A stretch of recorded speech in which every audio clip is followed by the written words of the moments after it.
أعوذ بالله من الشيطان الرجيم بسم الله الرحمن الرحيم السلام عليكم ورحمة الله وبركاته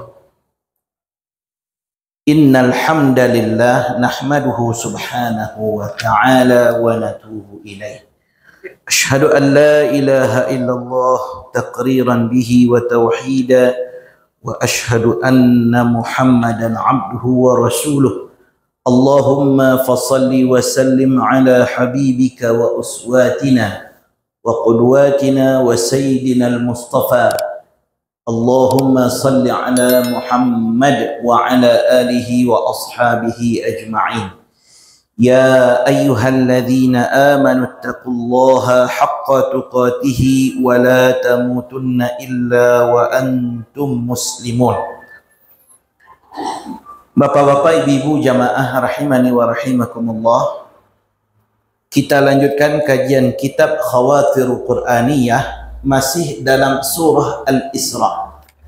Di pertemuan kita di Sabtu, 2 kali Sabtu yang lalu, kita telah melihat bagaimana Allah memberikan penilaian Al-Quran dan Allah berikan suatu keistimewaan bagi orang yang menjaga Al-Quran, yaitu dengan pemeliharaan Allah Subhanahu wa Ta'ala, dan Allah memberikan sekatan atau dinding yang tertutup antara orang beriman dengan tidak beriman. Maka bapak-bapak, ibu-ibu yang dirahmati Allah Subhanahu wa Ta'ala, selanjutnya kita akan melihat bahwa Al-Quran juga memberikan keterangan atau memuat sejarah dan sunnah terbangkitnya peradaban demi peradaban dari zaman manusia diciptakan. Manusia diciptakan sebagai khalifah di muka bumi. Sebelumnya kita sudah terangkan, khalifah itu artinya adalah pengganti. Berarti manusia ini menggantikan siapa? Khalifah fil ard, pengganti di muka bumi. Sebelumnya kita sudah terangkan bahwa sebelumnya bumi ini Allah berikan wewenang kepada jin untuk mengelolanya. Tapi mereka justru berbuat kerusakan, mereka saling menjatuhkan, saling menumpahkan darah. Akhirnya diciptakanlah manusia.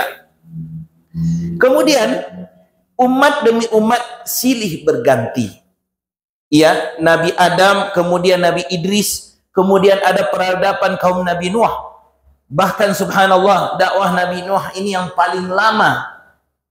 Tapi karena mereka tak kunjung mau beriman, akhirnya Allah binasakan.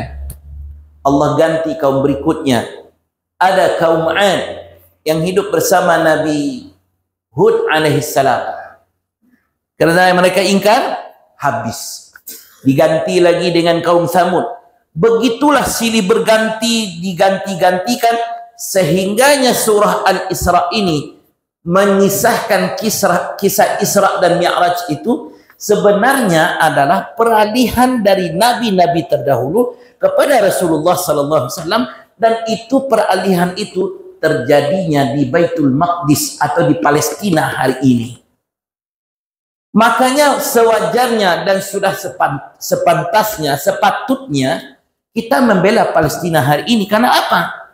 Islam ini tidak lepas sejarahnya dengan Palestina. Karena Palestina itu silih berganti, terjajah, dan hari ini tugas kita lah untuk membelanya.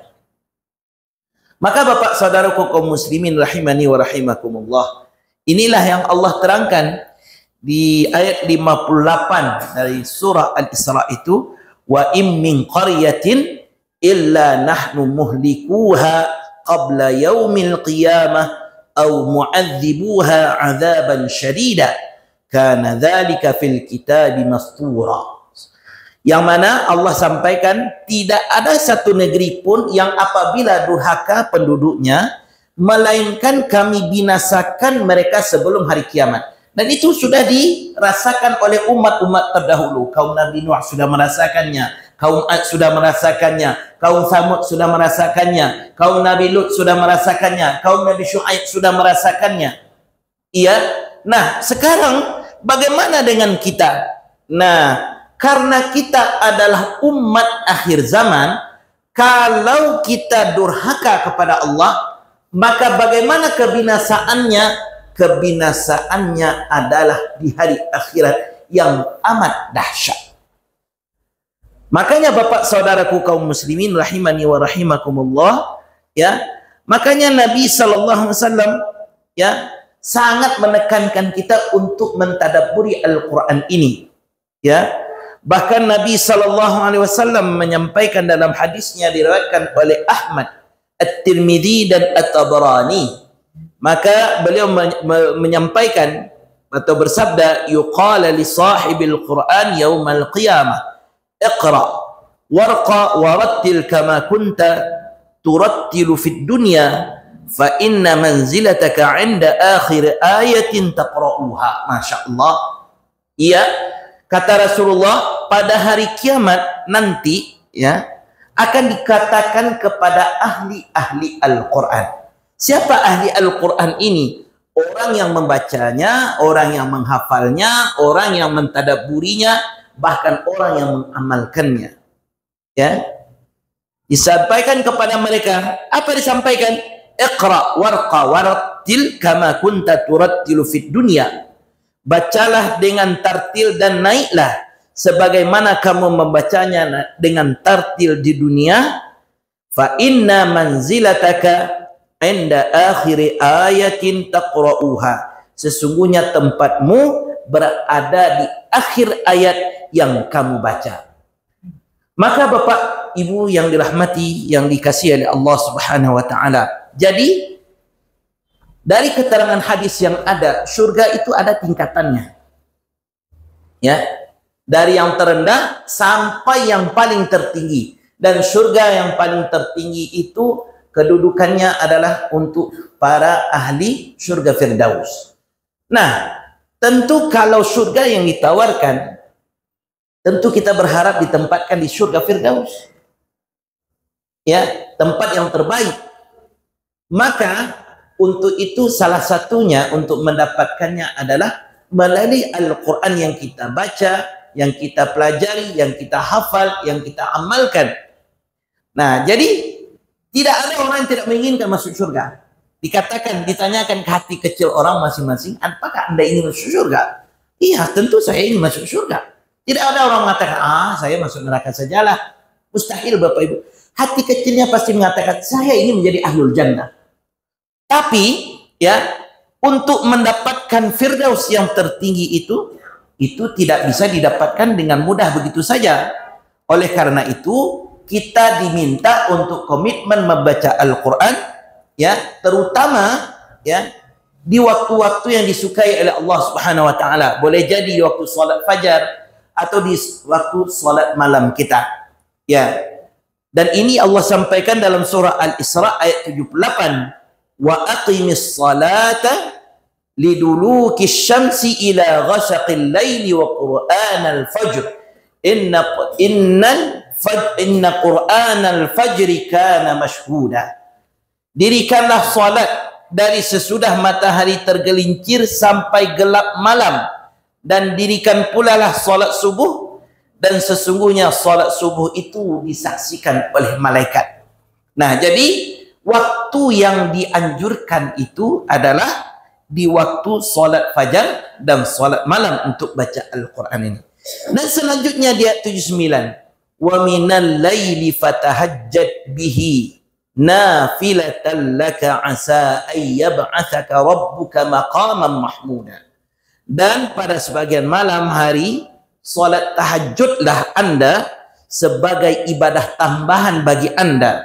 Mudah-mudahan Allah mengangkatmu ke tempat yang terpuji. Bapak-bapak, ibu-ibu yang dirahmati oleh Allah, mungkin Bapak Ibu teringat dengan satu atau sepenggal ayat ini, maqamam mahmuda. Mungkin membaca ayat ini teringat kita dengan doa setelah azan. wa ba'athhu maqamam mahmudan alladhi wa'adta.